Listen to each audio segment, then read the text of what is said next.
하나님 말씀을 보겠습니다. 욥기 31장입니다. 욥기 31장 1절부터 31절이 아니라 40절까지, 욥기 31장 1절부터 40절까지입니다. 우리 교독하겠습니다. 내가 내 눈과 약속하였나니 어찌 처녀에게 주목하랴. 위에 계신 하나님께서 내리시는 분깃이 무엇이겠으며 높은 곳에 전능자께서 주시는 기업이 무엇이겠느냐. 불의한 자에게는 환난이 아니겠느냐. 행악자에게는 불행이 아니겠느냐. 그가 내 길을 살피지 아니하시느냐. 내 걸음을 다 세지 아니하시느냐. 만일 내가 허위와 함께 동행하고 내 발이 속임수에 빨랐다면 하나님께서 나를 공평한 저울에 달아보시고 그가 나의 온전함을 아시기를 바라노라. 만일 내 걸음이 길에서 떠났거나 내 마음이 내 눈을 따랐거나 내 손이 더러운 것이 묻었다면 내가 심은 것을 타인이 먹으며 나의 소출이 뿌립째 뽑히기를 바라노라. 만일 내 마음이 여인에게 유혹되어 이웃의 문을 엿보아 문에서 숨어 기다렸다면 내 아내가 타인의 맷돌을 돌리며 타인과 더불어 동침하기를 바라노라. 그것은 참으로 음란한 일이니 재판에 회부할 죄악이요 멸망하도록 사르는 불이니 나의 모든 소출을 뿌리째 뽑기를 바라노라. 만일 남종이나 여종이 나와 더불어 쟁론할 때에 내가 그의 권리를 저버렸다면 하나님이 일어나실 때에 내가 어떻게 하겠느냐. 하나님이 심판하실 때에 내가 무엇이라 대답하겠느냐. 나를 내 태 속에서 만드시니가 그도 만들지 아니하셨느냐. 우리를 뱃속에 지으시니가 한 분이 아니시냐. 내가 언제 가난한 자의 소원을 막았거나 과부의 눈으로 하여금 실망하게 하였던가. 나만 혼자 내 떡덩이를 먹고 고아에게 그 조각을 먹이지 아니하였던가. 실상은 내가 젊었을 때부터 고아 기르기를 그의 아버지처럼 하였으며 내가 어렸을 때부터 과부를 인도하였노라.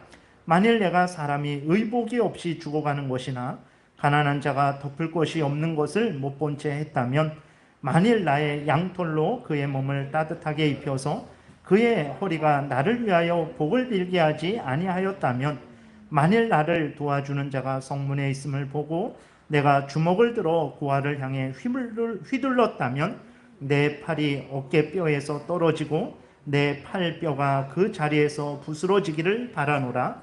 나는 하나님의 재앙을 심히 두려워하고 그의 위엄으로 말미암아 그런 일을 할 수 없느니라. 만일 내가 내 소망을 금에다 두고 순금에게 너는 내 의뢰하는 바라 하였다면 만일 재물의 풍부함과 손으로 얻은 것이 많음으로 기뻐하였다면 만일 해가 빛남과 달이 밝게 뜬 것을 보고 내 마음이 슬며시 유혹되어 내 손에 입맞추었다면 그것도 재판에 회부할 죄악이니 내가 그리하였으면 위에 계신 하나님을 속이는 것이리라. 내가 언제 나를 미워하는 자의 멸망을 기뻐하고 그가 재난을 당함으로 즐거워하였던가. 실상은 나는 그가 죽기를 구하는 말로 그의 생명을 저주하여 내 입이 범죄하게 하지 아니하였노라. 내 장막 사람들은 주인의 고기에 배부르지 않은 자가 어디 있느뇨 하지 아니하였는가. 실상은 나그네가 거리에서 자지 아니하도록 나는 행인에게 내 문을 열어 주었노라. 내가 언제 다른 사람처럼 내 악행을 숨긴 일이 있거나 나의 죄악을 나의 품에 감추었으며 내가 언제 큰 무리와 여러 종족의 순모가 두려워서 대문 밖으로 나가지 못하고 잠잠하였던가. 누구든지 나의 변명을 들어다오. 나의 소명이 여기 있으니 전능자가 내게 대답하시기를 바라노라. 나를 고발하는 자가 있다면 그에게 고소장을 쓰게 하라. 내가 그것을 어깨에 매기도 하고 왕관처럼 머리에 쓰기도 하리라. 내 고름의 수요를 그에게 알리고 왕족처럼 그를 가까이 하였으리라. 만일 내 발이 나를 향하여 부르짖고 밭이랑이 함께 울었다면 만일 내가 값을 내지 않고 그 소출을 먹고 그 소유주가 생명을 잃게 하였다면 밀 대신에 가시나무가 나고 보리 대신에 독보리가 나는 것이 마땅하니라 하고 욥의 말이 그치니라. 아멘. 기도드리겠습니다. 살아계신 하나님 아버지 감사합니다. 이 시간에 하나님의 말씀을 전하고 듣습니다. 성령께서 역사하셔서 우리를 향한 하나님의 뜻을 잘 깨달아 알게 도우소서. 성경을 통해서 알려주시는 하나님의 뜻을 잘 깨달아 알고 하나님이 알려주시는 대로 믿고 따르도록 성령께서 우리를 주장하여 주옵소서. 감사드리고 예수 그리스도의 이름으로 기도드렸습니다. 아멘. 오늘 본문까지 이제 욥하고 세 친구들이 마지막으로 이제 논쟁을 하는 것입니다. 그래서 욥이 마지막으로 31장에서 자신을 변호하고 그 다음에 32장부터 37장까지는 이제 엘리후라는 또 그 사람이 아직까지는 나오지 않았었죠. 그 세 친구들하고 이제 다른 또 사람인데 엘리후가 이제 욥도 책망하고 또 친구들도 책망하는 내용이 나오고 38장부터 이제 하나님께서 욥에게 말씀하시는 내용이 이렇게 나오고 있습니다. 오늘 본문을 통해서는 이제 욥은 자신이 얼마나 하나님 앞에서 바르게 살아왔는지에 대해서 이제 자신을 변호하고 있습니다. 근데 또한 이렇게 변호하는 중에 욥은 자신의 의로움을 과도하게 내세웠죠. 그래서 하나님을 향해 올바르지 않은 태도를 가지게 되죠. 그것은 우리가 본받지 말아야 됩니다. 그리고 하나님의 은혜를 잠시 잊는 잘못도 범하게 되는데 우리가 오늘 본문을 자세히 살펴보면서 또 우리가 본받아야 될 것, 본받지 말아야 될 것, 하나님께서 성경을 통해서 이 욥의 변론을 통해서 우리에게 알려주시는 하나님의 뜻을 또 살펴보는 시간을 갖겠습니다. 먼저 욥은 이제 하나님 앞에서 자신이 의로운 삶을 살았음을 아주 자세하게 주장하고 있습니다. 본문에서 보듯이 욥은 하나님이 살아계셔서 온 천지 만물을 주관하신다라는 사실, 자신의 모든 삶을 살피시고 주관하시며 다스리신다라는 사실, 그래서 하나님은 자신이 선을 행했을 때 기뻐하시고 상을 주시며 자신이 악을 행했을 때 벌 주신다라는 사실을 철저하게, 아주 철저하게 마음에 새기고 있었어요. 그래서 욥은 항상 무엇을 하든지, 가정에서든지 아니면 뭐 다른 사람을 만난다든지 종을 만난다든지 나그네를 만난다든지 누구를 만날지라도 항상 하나님 앞에서 자기가 하나님 앞에 서 있다라는 것을 항상 인식했고 하나님 앞에서 모든 삶을 산 것을 우리는 또 이 욥의 변론을 통해서 확인을 하게 됩니다. 진실로 욥은 참으로 천사도 감당하지 못할 정도의 그 정도의 의로운 삶을 살았던 것을 확인할 수 있죠. 1절에 2절 보게 되니까 내가 내 눈과 약속하였나니 어찌 처녀에게 주목하랴. 그리하면 위에 계신 하나님께서 내리시는 분깃이 무엇이겠으며 높은 곳에 전능자께서 주시는 기업이 무엇이겠느냐. 불의한 자에게는 환난이 아니겠느냐. 행악자에게는 불행이 아니겠느냐. 그러니까 욥은 이제 항상 자기의 삶이 하나님과 상관없는 삶이 아니라 하나님이 자신을 모든 사람들의 심사를 살피시고 선을 행하면 상을 주시고 악을 행하면 벌을 주신다라는 것을 늘 인식을 하고 있었던 거죠. 그래서 하나님 앞에서 항상 하나님 앞에서 살은 거예요. 그러니까 혼자 있을 때에도 하나님 앞에서 살았고 여럿이 있을 때에도 하나님 앞에서 살았고 뭐 믿는 자들과 있을 때에도 하나님 앞에서 살았고 믿지 않는 자들과 있을 때에도 하나님 앞에서 산 거죠. 그러니까 지나가다가 내 눈이 어떤 여기 본문에 나와 있는 대로 처녀에게 음욕을 품고 주목하지 않겠다라고까지 이 자기 눈과 약속을 했다라는 거예요. 그런 음욕의 눈을 자기가 가지지 않겠다라고 아주 철저하게 약속을 하고 실제로 그렇게 살았다라는 거예요. 그래서 여기에서 욥이 고백하고 있는 대로 내가 어찌 처녀에게 주목하랴. 내가 그랬으면 하나님이 나에게 무슨 상을 주시겠느냐. 높은 곳의 전능자께서 나에게 무슨 기업을 주시겠느냐. 내가 그러한 불의를 행했다면 환난을 당하지 않았겠느냐. 불행을 당하지 않았겠느냐. 근데 나는 그렇게 하지 않았다. 이렇게 욥이 말을 하는 거죠. 대단한 것입니다. 정말로 대단한 삶이죠. 5절에 이 전체가 다 그렇습니다. 그래서 간략하게만 살펴보면 5절에 보게 되면 욥은 자신이 허위와 속임수를 쓰지 않았다라고 이렇게 분명하게 말하고 있어요. 허위와 속임수, 일상을 살아가는데 의뢰 그런 거예요. 그냥 다 허위와 속임수가 있죠. 그러나 욥은 그러지 않았다라는 거예요. 한 번 그러지 않았다라는 게 아니라 항상 그렇게 하지 않았다라는 것입니다. 7절에서도 욥은 자신이 가야 될 길을 벗어난 적이 없다고 말했어요. 하나님이 이 길을 가라, 이렇게 하는 것이 인간의 본분이다 그랬을 때 그러한 하나님의 명령을 따라서 자신의 본분을 올바르게 지키는 인생을 살았다라는 것입니다.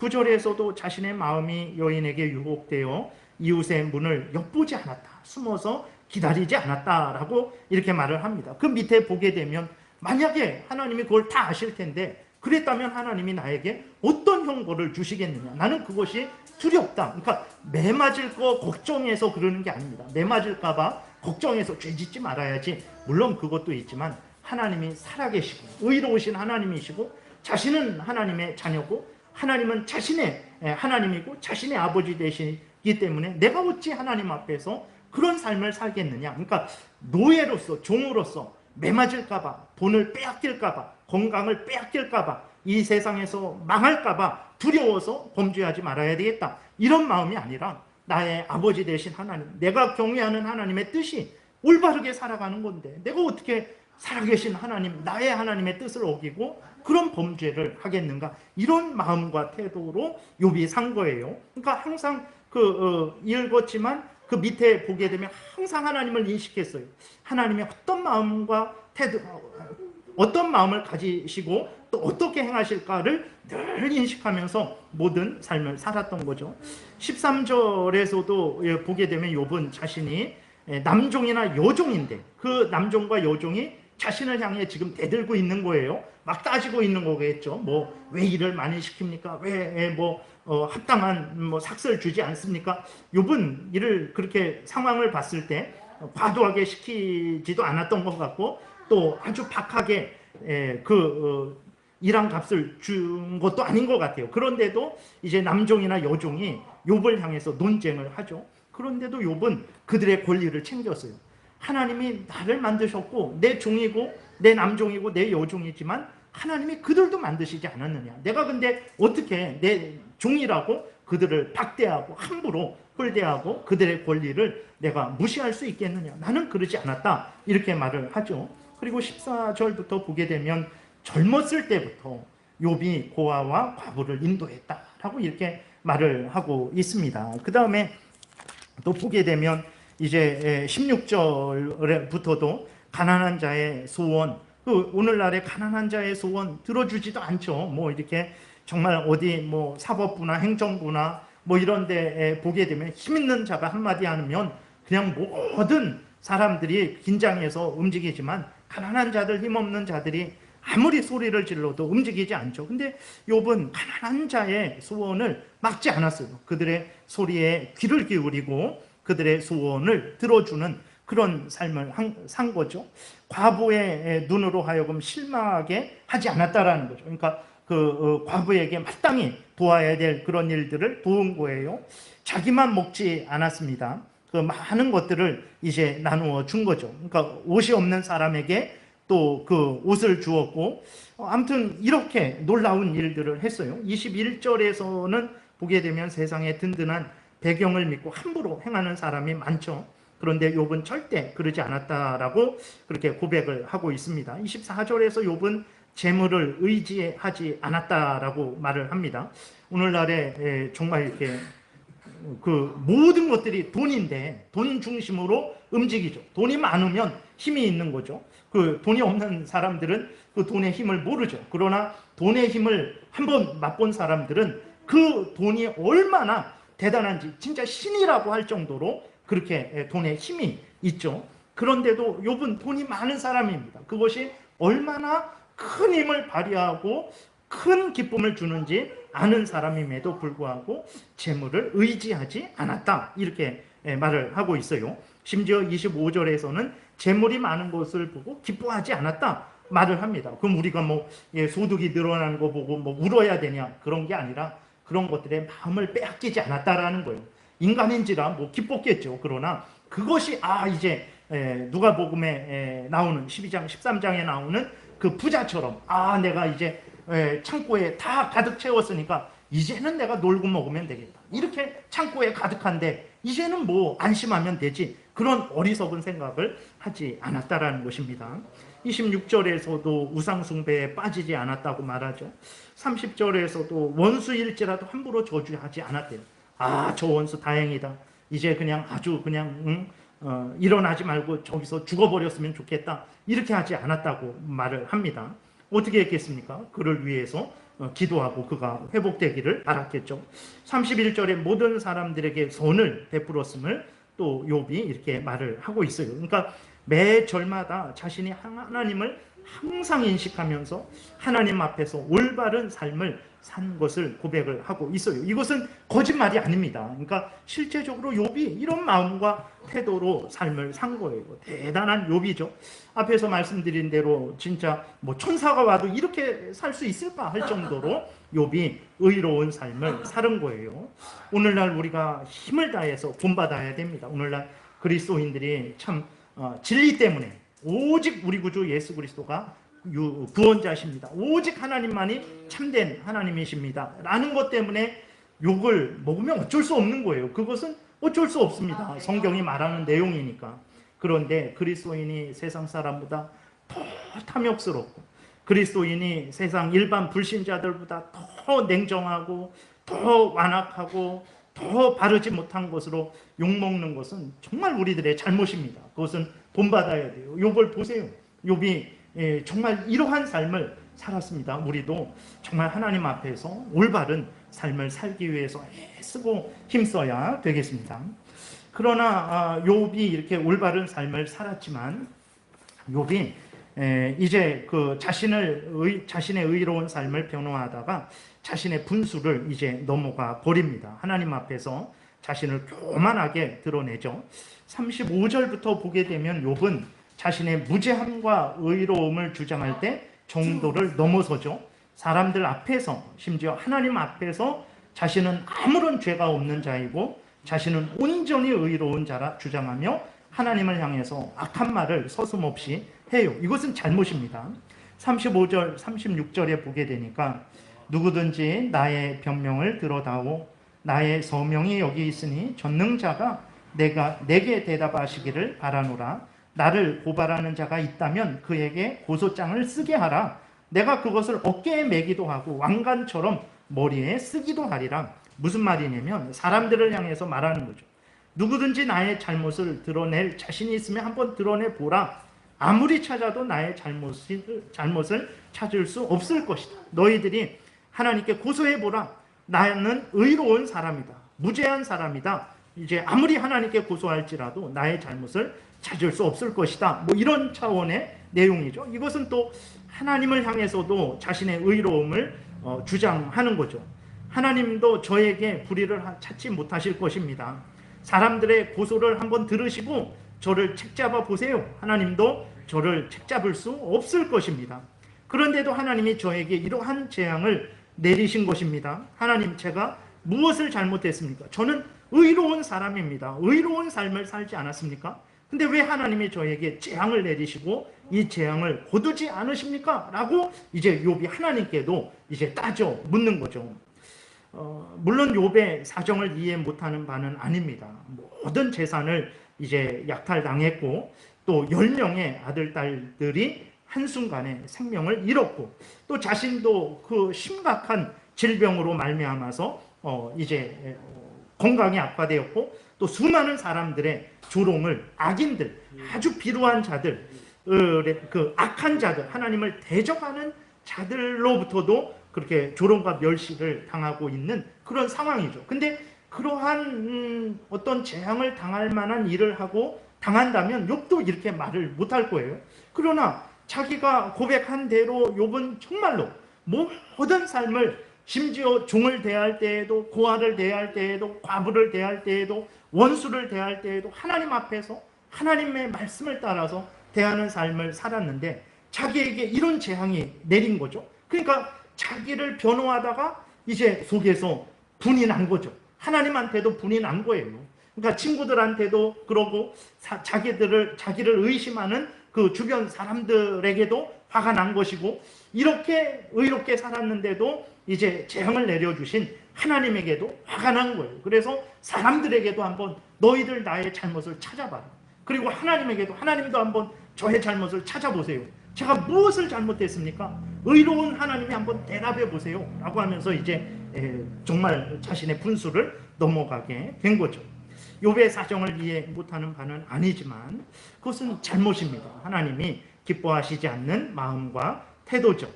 하나님의 피조물로서 인간은 어떤 삶을 살아야 됩니까? 특별히 하나님의 자녀된 자들은 어떤 삶을 살아야 됩니까? 어떤 형편 처지이든지 하나님을 경외하고 신뢰하고 의지하고 순종해야 되는 거예요. 어떤 상황 속에서도 하나님의 말씀을 따라서 삶을 살아가야 하는 것이 하나님의 자녀된 자들의 본분입니다. 왜 그렇습니까?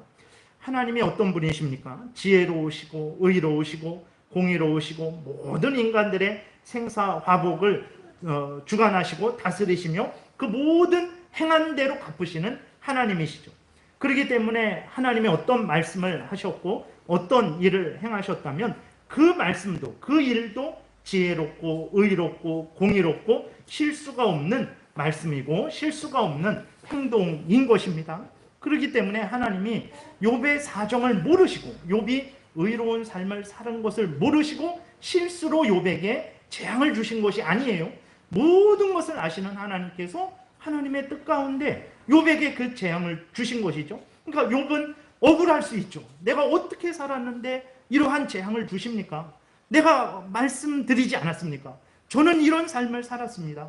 하나님 저에게 잘못한 것이 있다면, 제가 잘못한 것이 있다면 하나님이 한번 고소해 보세요. 하나님이 한번 책잡아 보세요. 라고 이렇게 따지는 거거든요. 그럼에도 불구하고 욥은 이제 하나님이 자신을 이제 그 재앙을 내리신 것이 부당하다라는 생각을 한 거죠. 그러나 그렇지 않다라는 것을 우리는 분명하게 믿어야 됩니다. 앞에서 말씀드린 대로 하나님은 불의하신 분이 아니에요. 하나님은 무지하신 분이 아닙니다. 하나님은 실수하시는 분이 아니에요. 욥에게 행하신 그 모든 일들은 의롭고 지혜롭고 공평하고 거룩하고 순결한 하나님의 그 일이라는 것을 우리는 분명히 깨달아 알아야 되는 거죠. 그런데 욥은 하나님이 자신의 의로운 삶을 모르시기나 한 것처럼 분에 못 이겨서 하나님께 지금 따져 묻는 것이거든요. 그것이 잘못됐다라는 거예요. 그러니까 욥의 이 의로운 삶은 우리가 마땅히 본받아야 될 삶입니다. 우리도 이렇게 살아야 돼요. 그래야 우리가 하나님의 영광을 가리지 않죠. 만약에 그리스도인들이 이런 삶을 살지 않는다라고 생각해 보세요. 그러면 우리만 욕먹는 것이 아니라 나를 통해서 교회가 욕먹어요. 저 사람이 다니는 교회 다 저렇게 산대. 아니면 그리고 또 그 교회가 욕먹고 또 그 교회를 주관하시고 그 사람을 주관하시고 다스리시는 하나님이 욕을 먹게 되는 거죠. 그래서 우리들이 정말 진리 때문에 욕먹는 것은 어쩔 수 없습니다. 왜 당신들은 하나님만, 왜 예수 그리스도만 그렇게 주장을 하냐? 그럼 어쩔 수 없는 거예요. 살아계신 하나님이 한 분이시고 우리의 구원자는 오직 예수 그리스도시기 때문에 그는 주장할 수밖에 없는 거죠. 그것 때문에 욕먹는 것은 어쩔 수 없지만 우리들의 일상의 삶에 있어서, 상식적인 삶에 있어서 정말 우리들이 올바로 살지 못함으로 말미암아서 욕을 먹는 것은 정말 하나님 앞에 회개해야 될 일이라는 것을 우리가 기억을 해야 되는 것입니다. 욥은 이제 자기가 이렇게 의롭게 삶을 살았는데도 불구하고 하나님이 자신에게 재앙을 내리신 것에 대해서 부당하다라는 그렇게 생각을 하고 하나님께 따져 물었던 거죠. 그러나 말씀드린 대로 하나님은 부당하게 행하시지 않았다라는 것을 온 성경이 증거하고 있는 거죠. 그렇기 때문에 오늘 우리도 마찬가지입니다. 우리도 우리 눈에 하나님이 불의하게 보이는 일들이 있을 거예요.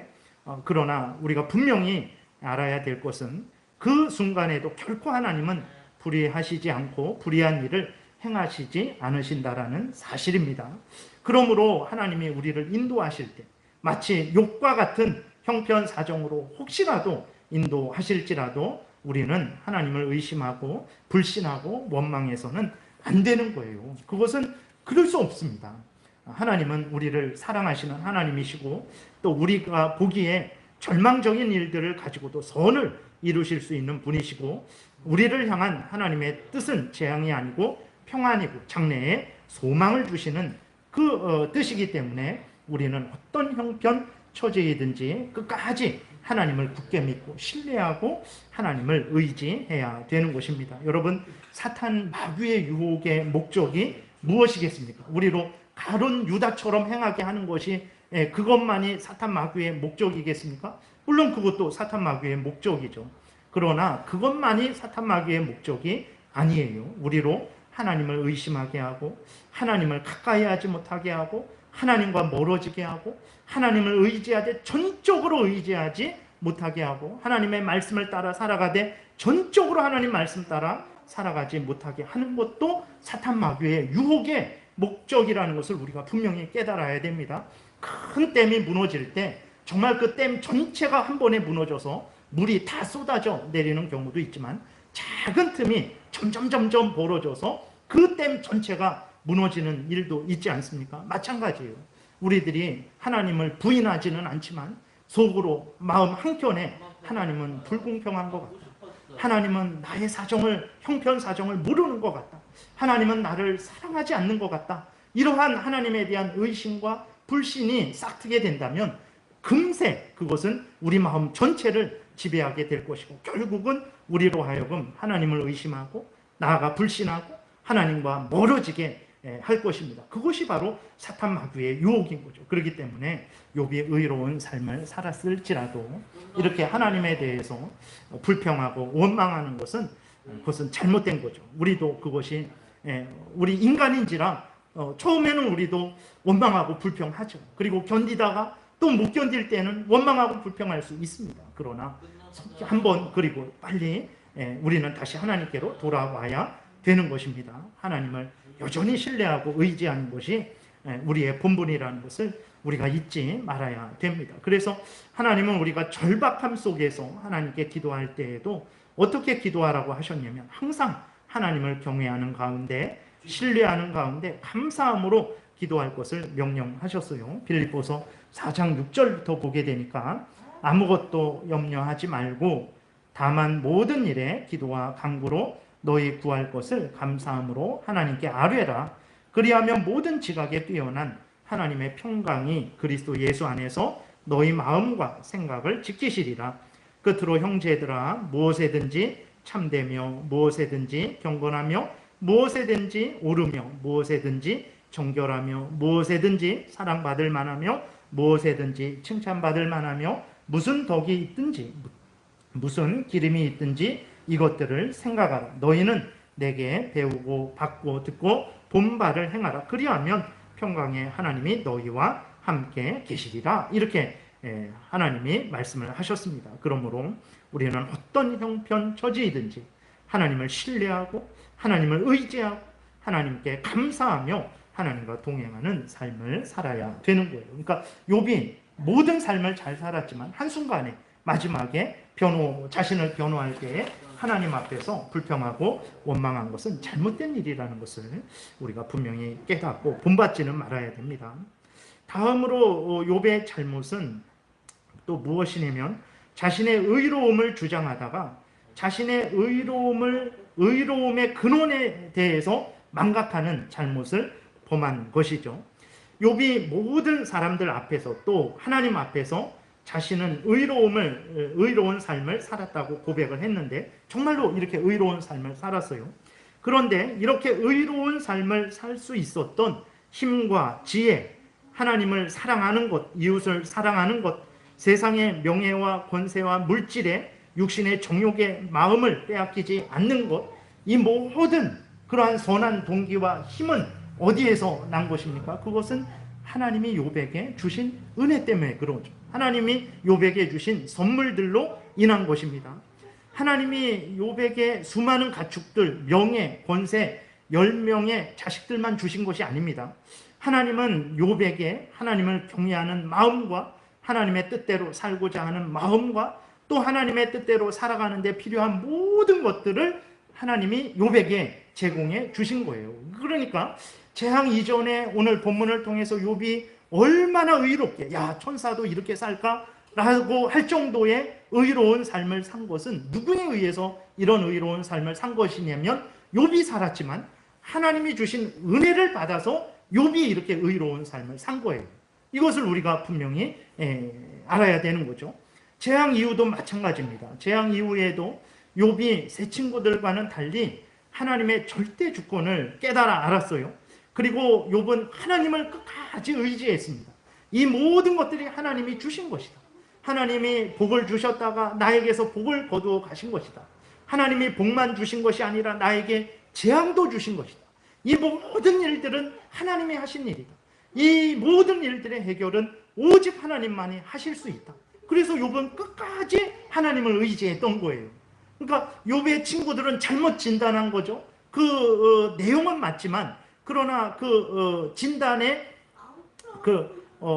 모든 것들은 잘못된 거예요. 욥을 평가하는 것에 있어서는 잘못된 거죠. 그러나 욥은 세 친구들과 달리 하나님에 대해서 바로 알았고 하나님 앞에서 바로 행했죠. 그럼 이렇게 재앙을 당한 이후에도 욥이 하나님 앞에 바로 서서 올바른 믿음의 길을 걸어갈 수 있었던 것은 누구의 힘과 지혜로 말미암은 것입니까? 욥의 힘과 지혜로 말미암은 것입니까? 그러지 않죠. 재앙 이후에도 이전과 같이 하나님의 무한하신 은혜로 욥이 자신의 믿음을 유지할 수 있었던 거예요. 그러니까 욥은 이제 이렇게 자기의 의로움을 이야기하다가 내가 이렇게까지 의로운 삶을 살았는데 하나님이 나에게 이렇게 무지막지한 재앙을 내려주셨다고? 하나님 도대체 내가 무엇을 잘못했습니까?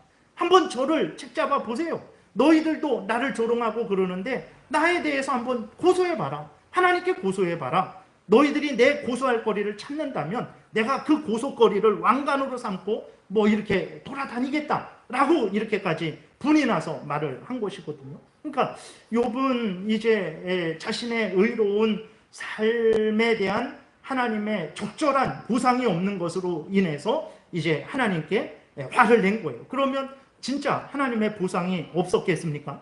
그러지 않죠. 욥은 재앙을 당할 때에 하나님이 모든 것을 거두어 가신 줄로 알았죠. 그러나 우리가 살펴보니까 하나님은 욥에게서 모든 것을 거두어 가시지 않았어요. 물론 모든 가축들, 모든 물질들 거두어 가셨죠. 자신의 정말 생명보다도 귀한 10명의 아들, 딸들 거두어 가셨습니다. 욥의 건강도 거두어 가셨어요.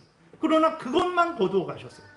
사람들에게 존경받는 거, 사람들에게 대우받는 거, 그것만 거두어 가셨어요.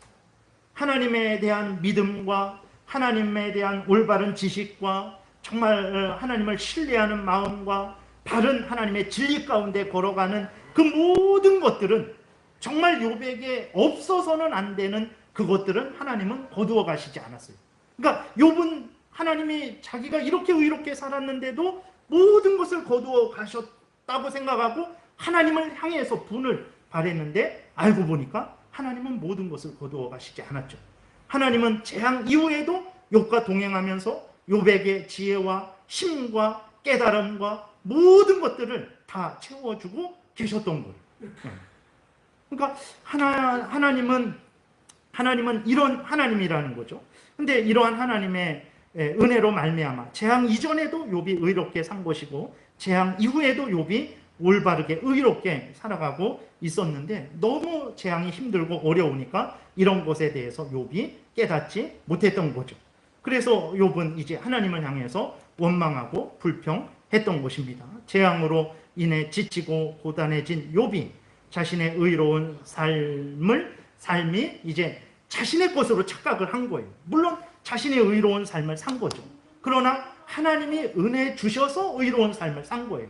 재앙 이전에도 하나님의 은혜로 말미암아 의로운 삶을 산 것이고 재앙 이후에도 하나님으로 말미암아 계속해서 의로운 삶을 살아가고 있었던 거예요. 그래서 욥이 하나님을 향해서 원망하고 불평하고 그렇게 따져 물으려고 했다면 먼저 하나님이 그러한 의로운 삶을 살게 하신 은혜에 대해서 먼저 인정하고 감사했어야 되는 거죠.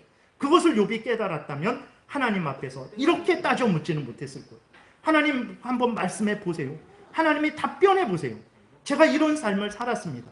제가 고소받을 일이 있습니까? 제가 하나님으로부터 재앙받을 일이 있습니까? 근데 왜 재앙을 주십니까?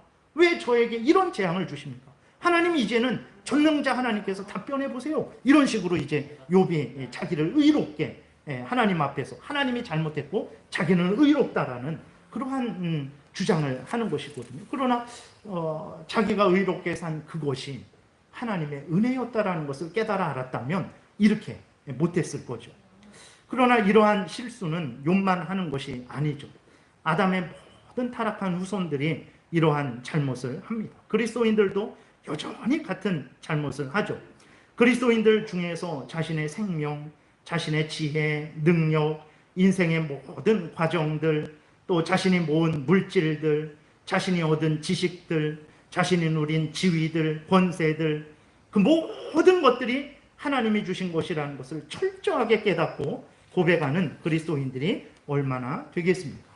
욥처럼 그 모든 것들은 자신의 것으로 생각하는 경우가 대부분이 아니겠습니까? 하나님께 드릴 때에도 우리는 어떤 마음을 가지고 드립니까? 내 것을 드린다라는 생각을 하고 있어요. 그럼 내 것이죠. 내 겁니다. 남의 것 아니죠. 내 거지만 어떤 내 것입니까? 하나님이 주신 것으로서의 내 거예요. 하나님께 우리가 헌신을 할 때에도 우리의 힘으로 우리의 시간을 내서 하나님께 헌신을 하죠. 그러나 헌신할 수 있는 마음과 헌신할 수 있는 기회와 헌신할 수 있는 힘과 이런 모든 것들은 하나님이 우리에게 주신 것들이죠. 하나님이 주신 힘을 받아서 우리가 하나님 앞에 헌신을 하는 거예요. 그런데 보세요. 다 내 것을 드렸다고 말을 해요. 내 거 드렸으니까 하나님이 얼마나 나에게 주실 것입니까? 이런 생각으로 드리죠. 헌신을 한 것도 하나님 내가 헌신했는데 욥처럼 왜 나에게 갚아주시지 않습니까? 왜 나에게 저 사람은 겨우 저 정도 했는데 저 정도 큰 은혜를 주시면서 왜 저에게는 은혜를 내려주시지 않습니까? 라는 그러한 원망과 불평을 우리가 가지지는 않습니까? 그래서 결국은 어떻게 됩니까? 그 공로를 다 자기가 차지해요. 자기가 바쳤으니까 내가 받는 거 당연한 거 아니냐. 내가 헌신했으니까 내가 받는 거 당연한 거 아니냐. 모든 공로를 자기가 다 차지하고 모든 영광을 자기가 다 차지하고 모든 보상을 자기가 다 차지해요. 하나님을 말하는데. 그러니까 그것은 이제 근본적인 잘못이죠. 그러니까 욥처럼 욥이 의로운 삶을 산 것은 정말 칭찬받아 마땅한 일입니다. 욥이 산 것이니까 욥이 칭찬을 받아야 돼요. 그러나 그 삶은 하나님의 은혜로 말미암아 산 거예요. 욥이 의로운 삶을 주장을 하고 하나님 앞에 따져 물으려면 하나님이 자신에게 의로운 삶을 살게 하신 은혜에 대해서 먼저 감사한 다음에 따져 물어야 되는 거예요. 그러면 따져 물을 수 있을까? 하나님 앞에서. 그럴 수 없는 거죠. 오늘 우리도 마찬가지입니다. 우리의 모든 것들이 하나님의 은혜죠. 하나님의 은혜로 말미암아 우리가 아직까지 살고 있는 것이고 이렇게 이 자리에 모여서 이제 온라인을 통해서든 함께 모여서 예배를 드리고 있는 거죠. 모든 것은 하나님이 주신 은혜로 말미암아 우리가 행하는 거예요. 예. 우리가 행한 일입니다. 그래서 우리가 헌신한 것이고 우리가 하나님께 드린 것이지만 그럴 때 우리는 하나님이 은혜 주셔서 우리가 행한 것이고 또 우리가 하나님께 드린 것이라는 것을 잊지는 말아야 되는 거죠. 우리는 아직 하나님이 어떤 분인지 잘 모르죠. 하나님이 얼마나 크고 위대하신 분인지 모릅니다. 하나님이 영원하시다, 하나님이 불변하시다, 하나님이 무한하시다라고 할 때 그 의미를 잘 몰라요. 하나님이 우리를 사랑하시고 은혜 주셨다라고 할 때 우리는 역시 그 어느 정도로 사랑하시고 어느 정도로 은혜를 주시는지 모릅니다. 다만 우리들은 사랑하는 사람이 나를 많이 사랑하고 나를 돕는데 하나님도 그 정도, 그거보다 조금 더 그렇게 나를 사랑하시고 돕는 것은 아닐까? 이 정도 생각하는 거죠. 그러나 그렇지 않습니다. 네. 우리가 상상할 수 없을 정도. 그러니까 이 모든 것들이 하나님의 은혜 속에 있는 거죠. 그러니까 우리는 하나님의 은혜와 능력을 생각할 때 우리의 머리가 생각하는 그 정도밖에 생각 못해요. 근데 우리들은 착각을 하는 것이 우리는 지금 이렇게 작은 몸이죠. 한계가 있는 몸입니다. 그럼에도 불구하고 우리 머릿속으로는 100억 광년, 200억 광년 그렇게 떨어진 별들도 생각할 수 있고 그것들이 어떻게 만들어졌는지 거기에서 무슨 일들이 일어나는지도 우리는 생각을 하죠. 그러니까 우리는 한없는 생각을 할 수 있다라고 생각을 하는 거예요. 그리고 하나님에 대해서도 그 정도는 알 수 있다라고 생각을 하죠. 그러나 우리는 한 피조물일 뿐이죠. 한 인간일 뿐입니다. 살아계신 하나님에 대해서 우리가 다 아는 것 같고 하나님의 그 모든 능력을 우리가 뭐 알 수 있을 것 같지만 결코 그렇지 않은 거죠. 아마 우리는 영원히 하나님의 크고 위대하심을, 우리에게 주신 은혜의 사랑의 깊이와 넓이와 높이를 알지 못할 것입니다. 그럼에도 분명한 사실은 무엇입니까? 우리가 알건 모르건 모든 것은 하나님의 은혜라는 사실이죠. 바울은 자신이 다른 사도보다 더 수고했습니다. 정말 다른 사도들보다 더 수고했어요. 그러나 바울은 분명하게 고백을 합니다. 그 모든 수고가 자신의 힘과 지혜로 말미암은 것이 아니고 하나님이 주신 은혜에 힘입어서 자신이 그 모든 수고를 한 것이다 라고 고린도전서 15장 10절에서 분명하게 고백하고 있죠. 욥도 마찬가지입니다. 욥이 의로운 삶을 살았어요. 욥이 산 것입니다. 하나님이 대신 살아준 거 아니에요. 욥이 산 거예요. 욥이 칭찬을 받아야 됩니다. 그래서 우리는 욥을 존경하고 또 욥처럼 이렇게 선한 삶을 살아야 되겠다 이런 마음을 갖는 거죠. 그러나 욥이 처음부터 끝까지 홀로 시작해서 홀로 진행하고 홀로 마친 것이 아니죠. 그 모든 것들은 하나님에 의해서 시작되고 하나님에 의해서 진행되고 하나님에 의해서 그 모든 삶을 살아갈 수 있었던 거죠. 그러므로 욥은 자기의 의로움을 주장하면서 하나님께 따져 묻기 전에 이 모든 은혜를 주신 하나님께 감사하고 하나님의 영광을 더 높였어야 하는 거죠. 그렇게 되면 아마 욥도 그렇게 따져 묻지는 못했을 것입니다. 우리도 마찬가지죠. 우리가 모든 일을 지금 하고 있는 거예요. 우리가 한 일입니다. 그러나 하나님의 은혜를 받아서 우리가 한 일이죠. 인간이라는 존재는 스스로 설 수 없는 존재예요. 땅에 있어야 되고 땅에 있는 모든 것들, 하늘이 있어야 되고 하늘에 있는 모든 것들, 바다가 있어야 되고 바다에 있는 모든 것들이 있어야 우리가 존재하는 거예요. 날마다 먹을 것을 먹어야 존재하는 것입니다. 이런 인간이에요. 하나님의 은혜가 없어지면 하늘도 없는 거예요. 하나님의 은혜가 없어지면 땅도 없는 것이고 바다도 없는 것이고, 하나님의 은혜가 없어지면 내 생명도 없어지고 내 지혜도 없어지고 내 모든 것도 없어지고 내 존재도 없어지는 거예요. 하나님의 은혜가 없으면 아무것도 없는 것입니다.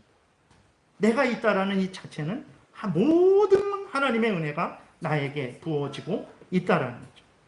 이것을 우리는 알아야 됩니다. 그래야 욥이 잘못했던 그러한 잘못을 범하지 않죠. 물론 우리는 어쩔 수 없죠. 알면서도 하나님 앞에 잘못을 하게 되죠. 그러나 그때 속히 다시 한번 성경을 통해서 알려주시는 하나님의 은혜를 깨달아 알고 우리가 하나님 앞에 회개하고 다시 하나님 앞에 겸손히 감사하며 하나님을 의지하는 마음과 태도를 가져야 될 것입니다.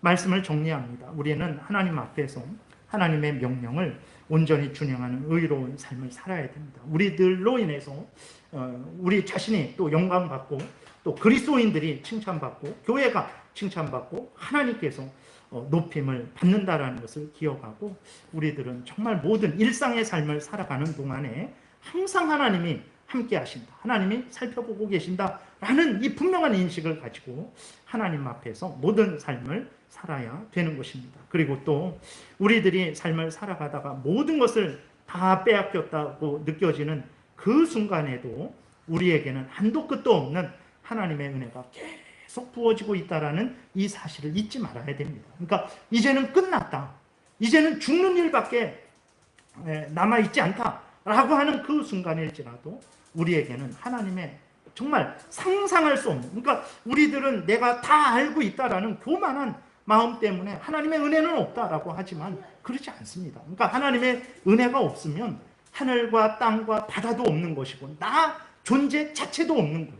그러나 하늘과 땅과 바다가 있고 내가 있다라는 자체는 나에게 한없는 하나님의 은혜가 있다라는 거예요. 그러니까 내가 지금 당장 어떤 물질이라든지 어떤 명예라든지 어떤 건강이라든지 그거는 없지만 그러나 그것만 없는 것이고 모든 것이 있는 것이죠. 그렇기 때문에 우리는 정말 다 끝났다라고 여겨지는 그 순간에도 절망하지 말아야 되는 것이고 낙심하지 말아야 되는 것이고 한없는 은혜를 주시는 하나님을 의지하면서 그 과정을 잘 이겨나가야 되는 것입니다. 그리고 또 우리가 우리의 의를 주장하면 주장할수록 내가 하나님 앞에서 이렇게 살지 않았습니까? 저렇게 살지 않았습니까? 라고 할 말이 많으면 많을수록 그만큼 하나님이 나에게 은혜를 주셔서 올바르게 살아가게 하신 것이라는 것을 깨달아 알아야 됩니다.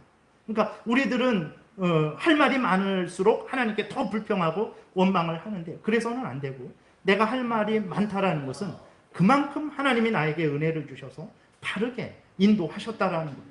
그러면 내가 교만해서는 안 되고, 내가 할 말 많으니까 교만해서는 안 되고, 오히려 더 겸손해야 되죠. 하나님의 은혜가 없었다면 내가 어떻게 됐을까? 하나님의 은혜로 내가 이렇게 살았으니 하나님께 감사하고 영광을 돌리며 더 하나님의 뜻대로 살아가고자 하는 마음을 가져야 되는 것입니다. 우리가 알고 모르고 모든 것은 하나님의 은혜로 시작되었고 진행되고 있고 마무리되는 것이라는 것을 우리는 분명히 기억해야 되는 것입니다. 그러나 어리석은 우리들은 하나님의 뜻대로 살지 않죠. 하나님과 하나님의 뜻을 의심하고 불신을 하며 하나님을 향해 늘 따져 묻습니다. 하나님을 향해 우리의 의만 내세울 뿐이죠. 참으로 어리석고 무지한 자들이고 완악한 자들이죠. 그럼에도 하나님이 용서하시고 또 불쌍히 여기셔서 욥기 이 32장 1장을 기록하셔서 우리로 하여금 욥을 통해서 우리 자신을 돌아보게 하시고 우리로 하여금 우리 마음대로 살지 않게 하시고 하나님이 성경을 통해서 알려주시는 하나님의 뜻을 깨닫고 하나님을 경외하게 하고 계신 거예요.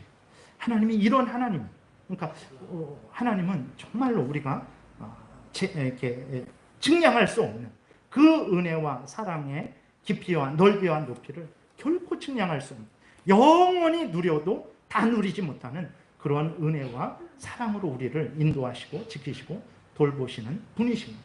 우리가 어찌 하나님을 더 사랑하지 않을 수 있겠습니까? 우리가 어찌 하나님을 경외하지 않을 수 있겠습니까? 우리가 어찌 그 생명의 말씀을 따라서 하나님의 영광을 드러내지 않을 수 있겠습니까? 다시 한번 하나님이 오늘 본문을 통해서 알려주시는 뜻을 잘 깨달아 하시고 하나님이 원하시는 복된 삶을 살아가시는 여러분들 되시기를 바랍니다.